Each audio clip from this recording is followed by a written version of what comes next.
রোমের দ্বিতীয় পর্বে আপনাদের সবাইকে স্বাগত।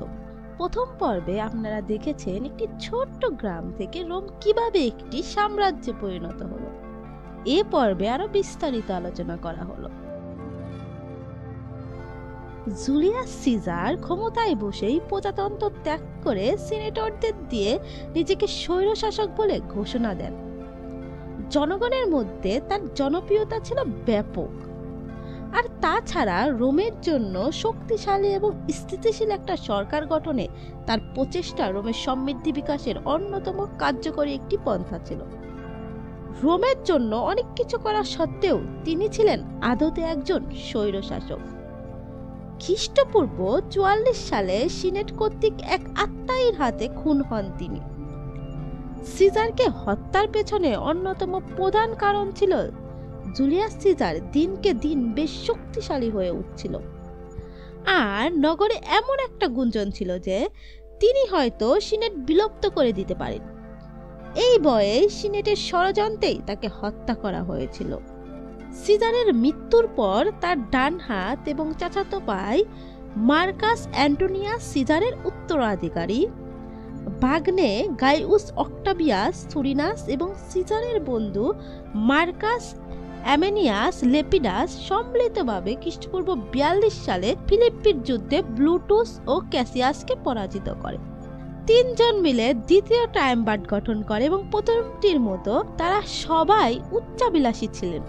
অ্যামিলিয়াসকে উত্তর আফ্রিকা এবং হিস্পানিয়ার শাসন কার্য দেওয়ার কথা রোমের শাসক পদ থেকে সুকৌশলে সরিয়ে দেয় অ্যান্টনি এবং অক্টাভিয়ান। অক্টাভিয়ান পশ্চিমের রোমান ভূমি এবং অ্যান্টনি পূর্বের রোমান ভূমি শাসনের দায়িত্ব নেয়। অ্যান্টনি অষ্টম কিউপেট্টার সঙ্গে প্রেমের সম্পর্কে জড়িয়ে পড়লে অক্টাভিয়ান বেশ রাগান্বিত হয়। ফলশ্রুতিতে দুজন যুদ্ধে নামে একে অপরের বিরুদ্ধে। খ্রিস্টপূর্ব ৩১ সালে অ্যাক্টিয়ামের যুদ্ধে অ্যান্টনি এবং কিউপেট্টার সম্মিলিত বাহিনী পরাজিত হয়। পরে তারা দুজনেই আত্মহত্যা করে। ফলশ্রুতিতে রোমের একচ্ছত্র আধিপত্যের অধিকারী হয় অক্টাভিয়ান। খ্রিস্টপূর্ব ২৭ সালে তিনি সিনেট কর্তৃক অসাধারণ ক্ষমতার অধিকারী হন এবং রোমের প্রথম সম্রাট হিসাবে নিজেকে অগাস্টাস নাম দেন। ইতিহাসবিদদের ধারণা মতে এটাই ছিল রোমের ইতিহাসের শেষ এবং রোমান সাম্রাজ্যের ইতিহাসের শুরু। অগাস্টাসের শাসনের মাধ্যমে টানা ১ শতাব্দী ধরে চলতে থাকে বিশৃঙ্খলা এবং দুর্নীতি কাটিয়ে ওঠে রোম নিজের পুরানো ঐতিহ্য আর মনোবল ফিরে পায়। বিখ্যাত প্যাক্স রোমানাও এই সময়ে প্রতিষ্ঠিত হয়, যা ২ শতাব্দী ধরে শান্তি আর সমৃদ্ধি বজায় রেখেছিল। সম্রাট অগাস্টাসের হাত ধরেই সামাজিক সংস্কার, অসংখ্য সামরিক বিজয় এবং রোমান সাহিত্য, শিল্প, সংস্কৃতি আর ধর্ম বিকাশ লাভ করেছিল। ৫৬ বছরের শাসনকালে অগাস্টাস একদল ভক্ত তৈরি করেছিল, যারা তার মৃত্যুতে তাকে ঈশ্বরের মর্যাদা দিয়েছিল। অগাস্টাসকে দেবত্বারোপ করার মাধ্যমে সম্রাটকে ঈশ্বরের মর্যাদা দেওয়ার ঐতিহ্যের প্রচলন হয়েছিল। অগাস্টাসের রাজবংশে আরও ছিলেন অজনপ্রিয় সম্রাট টাইবেরিয়াস, অস্থির আর উন্মাদ সম্রাট ক্যালিগুলা এবং ক্লডিয়াস, যিনি স্মরণীয় হয়ে আছেন তার সেনাবাহিনী কর্তৃক ব্রিটেন বিজয়ের জন্য। শেষ উত্তরাধিকারী ছিলেন সম্রাট নিরো, যার বাড়াবাড়িতে রোমের কোষাগার ধ্বংস হয়ে গিয়েছিল আর পতন হয়েছিল এবং শেষমেশ তিনি আত্মহত্যা করেছিলেন। নিরোর মৃত্যুতে সাম্রাজ্য অস্থিরতায় পর্যবসিত হলে পরপর ৪ জন সম্রাট সিংহাসনে আরোহণ করেন। চতুর্থ সম্রাট হিসাবে ছিলেন ভেসপাসিয়ান এবং তার উত্তরসূরি টাইটাস এবং ডোমিশিয়ান ফ্ল্যাভিয়ান নামেই অধিক পরিচিত ছিলেন তারা। রোমান কোর্টের আধিক্যতা কমাতে সিনেটের পুনরুত্থান এবং জনকল্যাণের প্রচার করেছিল তারা। এদের মধ্যে সবচাইতে বেশি জনপ্রিয়তা অর্জন করেছিল টাইটাস। বিসুবিয়াসের বিস্ফোরণ হলে তিনি প্রচুর জনকল্যাণমূলক কাজ করেছিলেন। উল্লেখ্য যে এই বিস্ফোরণেই হারকিউলোনিয়াম এবং পম্পে শহর ধ্বংস হয়ে গিয়েছিল। ডোমেশিয়ার উত্তরসূরি এবং সিনেট কর্তৃক নির্বাচিত সম্রাট নার্ভা এর রাজত্ব দিয়ে রোমান ইতিহাসের পুনরায় স্বর্ণযুগের প্রচলন হয়েছিল।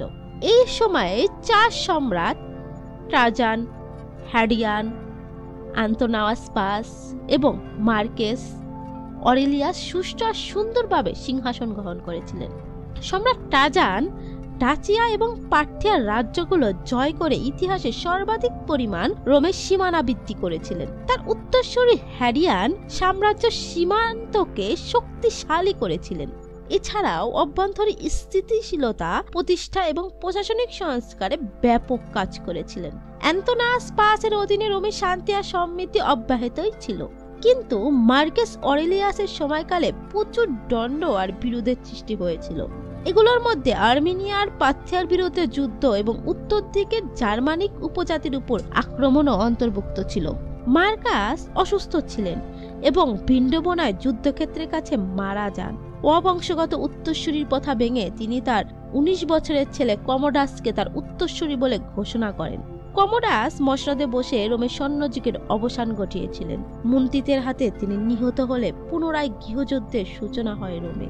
এই গৃহযুদ্ধ থেকে বিজয় বেশে সম্রাটের আসনে আরোহণ করেছিলেন লুসিয়াস সেপ্টিমিয়াস সেভেরাস। 3য় শতাব্দীর পুরোটা জুড়ে রোম এক বিচ্ছিন্ন দ্বন্দ্বের মধ্যে কাটিয়েছে। এই সময় সর্বমোট 22 জন সম্রাট সিংহাসনে আরোহণ করেছিলেন। তাদের প্রত্যেকেই সৈন্যদের হাতে নিহত হয়েছেন, যারা তাদেরকে এই সিংহাসনে বসিয়েছিলেন। এদিকে এমন চরম পরিস্থিতিতে বাইরে থেকে আসা হুমকি সাম্রাজ্যের লোকজনকে তখন আতঙ্কিত করে তুলেছিল। ক্রমশই তাদের ধন সম্পদ হয়ে আসছিল। জার্মান এবং পার্থিয়ানদের ক্রমাগত আগ্রাসন এবং এজিয়ান সাগর দিয়ে গদদের আক্রমণ সব মিলিয়ে রোম চরম বিপর্যস্ত ছিল এই সময়টাতে। ডায়োক্লেশিয়ানের রাজত্বকালে রোমে সাময়িকভাবে শান্তি আর সমৃদ্ধি ফিরে এসেছিল, তবে সাম্রাজ্যের একতা বজায় রাখতে চরম মূল্য চুকাতে হয়েছিল।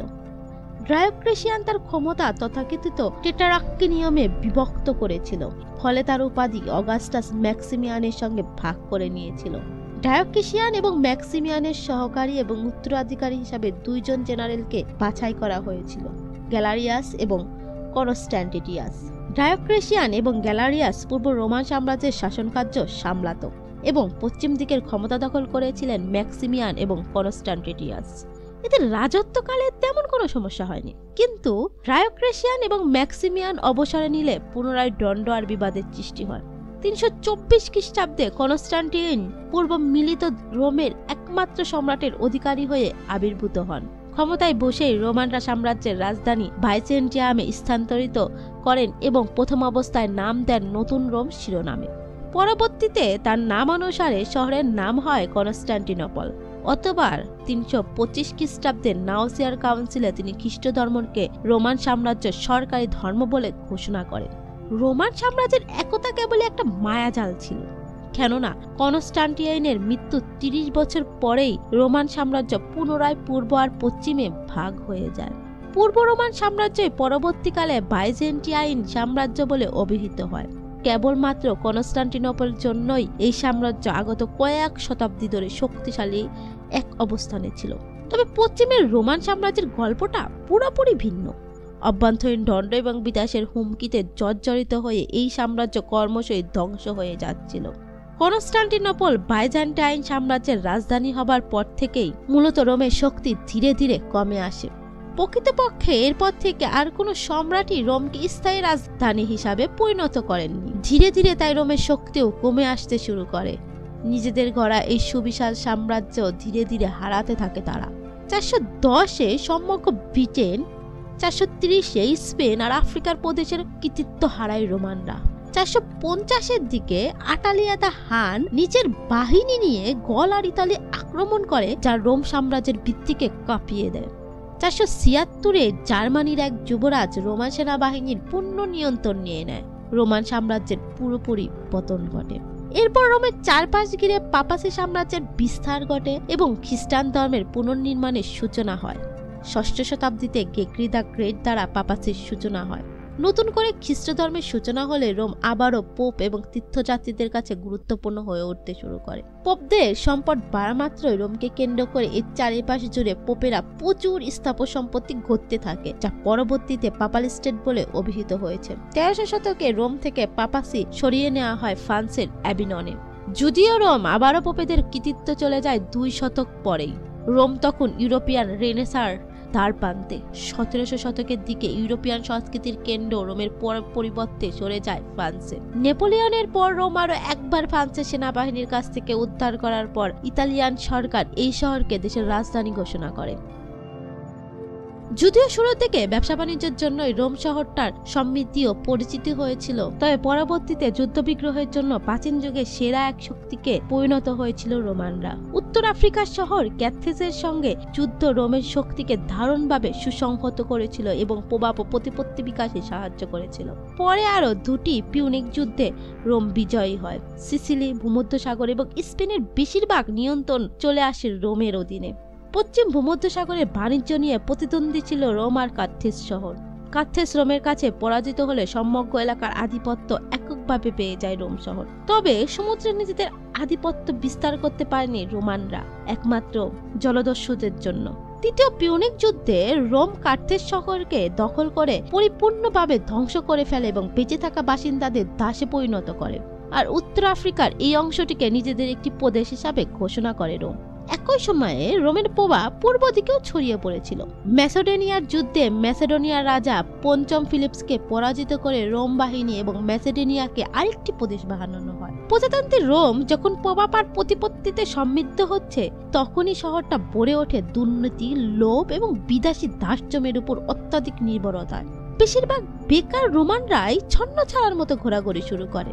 আর একটা নির্দিষ্ট সময়ের পরে সিনেটরদের ভাড়াটে গুন্ডা হিসাবে নিজেদের পরিচয় দিতে শুরু করে। কম মূল্য দিয়ে চমিক রেখে অভিযাত্রা দিনের পর দিন সম্পদের পাহাড় গড়তে থাকে। খ্রিস্টপূর্ব 2য় শতাব্দীতে ক্যাটচি ভাইদয়, টাইবেরিয়াস এবং গাউস ভূমিও রাজনৈতিক সংস্কার আন্দোলনের নেতৃত্ব দেন। যদিও দুই ভাই এই কারণে নিহত হয়েছিল, তবে তাদের আন্দোলনের কারণে আইন সুলভ সংস্কার এবং সিনেটের দুর্নীতি অনেকটাই হ্রাস পেয়েছিল।